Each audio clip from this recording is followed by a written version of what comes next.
이번에 이야기할 나라는 동유럽 같은 듯 동유럽 같지 않은, 그러나 러시아와는 친한, 가끔 월드컵에서는 간간히 볼 수 있는, 그리고 장미하면 떠오르는 바로 그 나라, 불가리아입니다.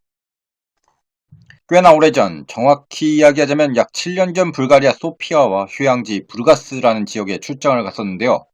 일단 불가리아는 유명한 것이 장미입니다. 전 세계적으로 장미 오일을 생산하는 나라는 불가리아, 터키, 이란, 모로코, 칠레 등인데요. 이 중에서도 불가리아산이 품질이 좋은 것으로 가장 잘 알려져 있습니다. 불가리아가 장미 재배의 천혜의 산지로 온화한 기후와 적당한 습도가 유지되는 자연 조건이라고 하는데요. 실제로 장미가 재배되는 지역을 발리 오브 로즈라고 불리고 있으며, 산과 계곡이 펼쳐진 지역에 장미 재배 산지가 위치해 있습니다. 일반적으로 1g의 장미 오일을 생산하는데 약 1300송이의 야생 장미가 필요하다고 하고요. 1kg의 장미 오일을 생산하기 위해서는 약 3톤의 장미 송이가 필요합니다. 그러니까 장미 오일 만들려면 엄청나게 어마어마한 장미가 필요하다는 것인데요.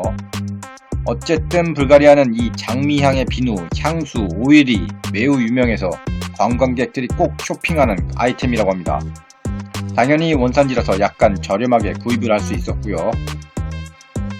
장미의 나라 불가리아, 장미하면 또 미녀죠.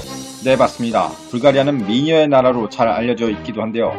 그렇습니다. 미녀 많습니다. 그런데 불가리아는 다른 동유럽과 좀 다르게 동양적인 느낌이 있습니다.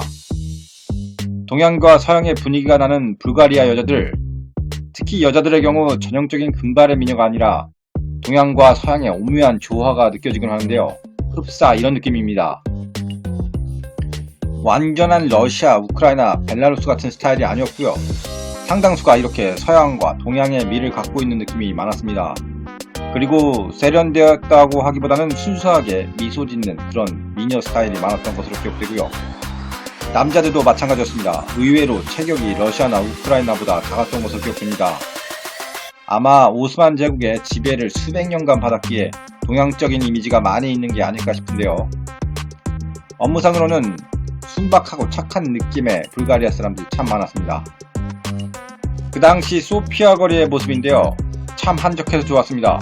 도시 규모는 그리 크지 않았고요. 소비에트 연방 시절의 모습이 많은 부분 잔존해 있지만 그 외적으로 고유의 문화 또한 유지하려고 애쓴 모습도 남아있었습니다. 소피아 자체가 큰 것 같진 않았고 노천 카페가 유럽 어디나 그렇듯이 군데군데 있었고요.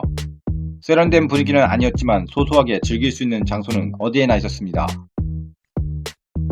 같은 동유럽임에도 불구하고 러시아와 우크라이나와는 다르게 동양권의 느낌을 사람들이나 건축물에서도 상당 부분 느끼곤 했습니다. 그리고 최소한 낮에는 위험 요소나 안전에 큰 문제를 느끼지 못했고요.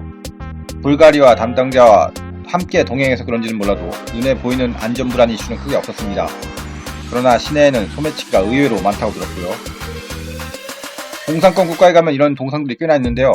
동상권에서 단결, 운집 등의 효과를 위해서 상징적으로 만들었다고 하는데 불가리아에도 이런 동상들이 상당히 많았습니다. 그리고 우리나라와 다르게 저층 아파트들이 생각보다 많았고요. 대부분 붉은색 지붕을 했고 전체적으로 도시 분위기가 세련되지는 않았습니다. 유로를 현지에서 환전하는 것이 가장 좋습니다. 소피아 시내에 환전소가 꽤 있었는데요. 특히 곳곳마다 환전소가 많았습니다. 시내에서 쉽게 눈에 띄는 환전소를 이용하는 것이 가장 유리한데 환전소마다 환율이 달랐고 편차가 심해서 환전소를 잘 보고 들어가야 한다는 조언을 받았었고요. 교통체증은 그다지 없었습니다. 오히려 한적했는데요.